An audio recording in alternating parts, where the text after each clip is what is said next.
elles sont difficiles, on voit que ça n'enlève pas la folie des émissaires. Oui, merci Viboni.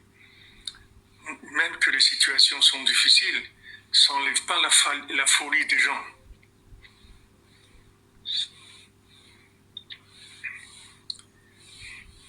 Ça n'enlève pas la folie des gens. C'est-à-dire que il ne faut pas croire que la peur que va susciter ce guerrier-là, parce qu'il leur dit voilà, ou vous vous soumettez, ou je vais vous détruire. Il ne faut pas croire que cette peur-là, ça va leur enlever leur folie, leur bêtise. C'est pas ça qui va enlever la folie et la bêtise. C'est-à-dire que même des situations de rigueur extrême, comme ici, ils ont très peur. Ils ont très peur. Il est là, il les menace. C'est extrêmement dangereux pour eux, ce qui est en train de se passer. Mais malgré ça, on voit qu'il n'y a pas qu'ils restent dans leur bêtise, dans leur folie. C'est-à-dire que maintenant, si Hachem, il savait que la rigueur, ça allait résoudre le problème du monde, Hachem, il aurait envoyé la rigueur. S'il savait que c'était ça qui allait résoudre le problème. Mais c'est pas ça qui va résoudre le problème. C'est-à-dire que maintenant, même s'il y a de la midat adin dans le monde, même s'il y a maintenant des choses qui font peur, des situations qui sont dures dans le monde, il y a une menace de guerre mondiale, il y a une menace de famine, il y a des menaces d'épidémie, etc. Même ça, le Yitzhara, il est tellement fort que les gens ils continuent dans leur bêtise. C'est-à-dire que ça ne fait pas réfléchir les gens, ça ne fait pas revenir les gens et se dire attendez, peut-être il faut changer, peut-être que ce qu'on fait c'est pas bien, peut-être qu'il faudrait voir les choses différemment.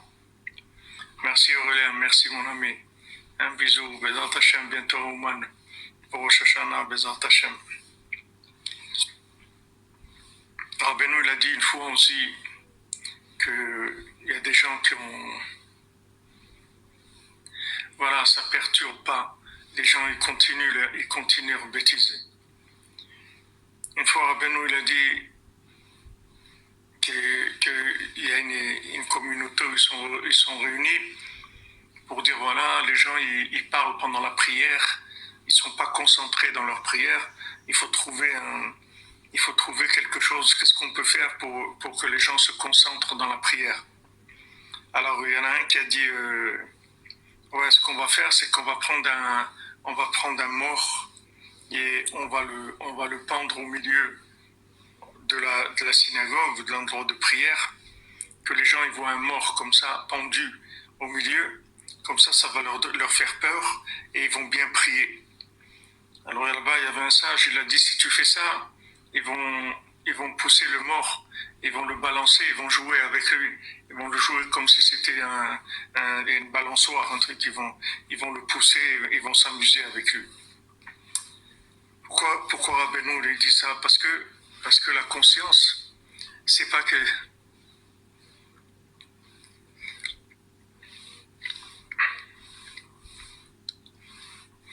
Si c'est tu demandes Manarotzrub, c'est comme si c'est les 7 plaies, ouais, c'est une forme de rigueur. Voilà exactement. Comme tu dis, Mika Elisha, c'est comme des gens qui continuent à fumer.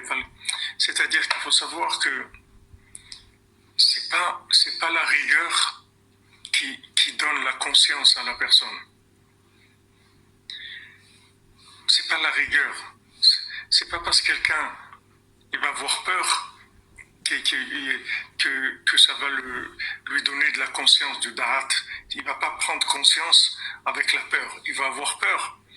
Peut-être même que momentanément, il va faire attention parce qu'il a peur. Mais ça va pas lui donner de la conscience. C'est pas avec c'est pas avec ça que le monde il va changer. Si on veut résoudre le problème du Yitzhara, c'est-à-dire si on veut sortir de l'inconscience, c'est-à-dire de la folie, comme il dit ici, des bêtises, des bêtises, des futilités de ce monde. C'est en attirant la conscience par de la recherche, par de la prière, par de l'étude, par une recherche personnelle. Mais c'est pas parce qu'il y a de la rigueur que le monde va changer. En fait, il y a une contradiction, c'est que quand maintenant ils arrivent à un point extrême où ils sont tombés dans la passion de l'argent et ils pensent que tout se fait avec l'argent et que le pouvoir c'est l'argent et que même ils ont des dieux qui sont de l'argent, ils font des sacrifices humains, ils arrivent à des choses terribles. Alors, on en voit ce gibor qui va leur faire peur, mais on voit que c'est pas le gibor qui leur fait faire tchouva, c'est le Baal Tfila qui leur fait faire tchouva, c'est pas le gibor. Le gibor, il leur fait pas faire tchouva. C'est écrit que Nitiarou Meod, ils ont eu très peur. Mais vous voyez que la personne, elle a peur, mais elle continue. C'est-à-dire, elle continue. Elle a peur, mais ça la soigne pas de sa folie. Elle a peur, ok, mais ça la soigne pas. Continue dans sa folie. Malgré que maintenant, ils ont peur de ce guerrier. C'est pas qu'ils n'ont pas peur de lui, ça leur fait peur. Il arrive, il les menace, il s'approche, ils ont peur. Aujourd'hui, les gens, ils ont peur. Mais ça, le monde a vécu le Covid, le confinement, combien de gens qui ont perdu leur poste de travail, combien de gens qui sont tombés malades, Baruch Hashem, qui ont guéri, qui ont été très malades même, qui ont guéri, Baruch Hashem. Mais ça, voilà, la peur, voilà exactement, comme vous dites. La peur, c'est pas un médicament. La peur, c'est pas quelque chose qui résout le problème. Donc, vous voyez que, en fin de compte, tout ce qui a été amené dans le monde comme grand décret qu'il y a eu, comme le déluge quand il y a eu la tour de Babel, ou quand il y a eu même les guerres, la guerre de 14-18, la guerre de 39-45, la Shoah, tous ces moments très très difficiles pour l'humanité, c'est pas ça qui fait faire tchouva aux gens. Ça fait pas faire tchouva. Ça peut pas faire tchouva aux gens. C'est-à-dire que maintenant, quelqu'un a peur, momentanément, il va avoir très peur, mais que cette peur-là, elle entraîne une prise de conscience et qu'ils disent « je vais faire tchouva », non, ça change pas. Ça change pas. La personne reste pareille. Elle reste pareille.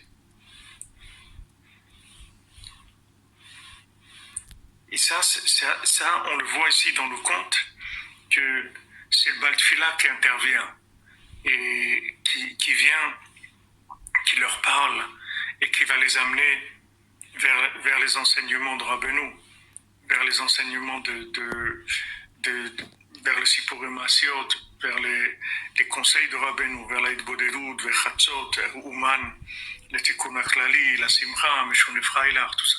C'est ça qui va soigner le monde.